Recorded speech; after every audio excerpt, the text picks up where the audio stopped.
ನಮಸ್ಕಾರ ಫ್ರೆಂಡ್ಸ್. ನೋಡ್ರಿ, ನಮ್ಮ ಮಗನ ಸ್ಕೂಲು 8 ಗಂಟೆಗೆ ಸ್ಟಾರ್ಟ್. ನಾವು ಇವತ್ತು ಜಲ್ದಿನ ಬಂದೇವಿ. 7:30 ಆಗೈತೆ. ಟೈಮ್ ತೋರಿಸ್ತೇನೆ ನಿಮ್ಗೆ. 7:30 ಆಗೈತಿ. ಸ್ಕೂಲ್ ಒಳಗೆ ಜಲ್ದಿ ಬಂದಿರಿ, ಕರ್ಕೊಳಂಗಿಲ್ಲ ನಾ ಥರ ಹೊರಗೆ ನಿಂದಿರಿ 8 ಗಂಟೆ ಆಗೋತನ ಇಲ್ಲೇ ವಾಕಿಂಗ್ ಮಾಡ್ರಿ ಅಂತ ಹೇಳಾರ ಅವನಿಗೆ. ಹೊರಗೆ ವಾಕಿಂಗ್ ಮಾಡತ್ತೆ 8 ಗಂಟೆಗೆ ಒಳಗೆ ಕರ್ಕೋತಾರಂತ. ನೋಡ್ರಿ, ಜಲ್ದಿ ಬಂದ್ರೂ ತ್ರಾಸ, ಲೇಟ್ ಬಂದ್ರೂ ತ್ರಾಸ ಜರ್ಮನಿ ಒಳಗೆ. ಟೈಮ್ ನೋಡ್ರಿ,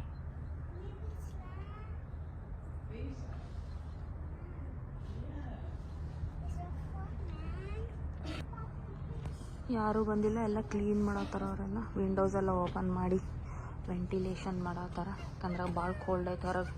2 ಡಿಗ್ರಿ ಸೆಲ್ಸಿಯಸ್ ಐತಿ. Hi guys, saying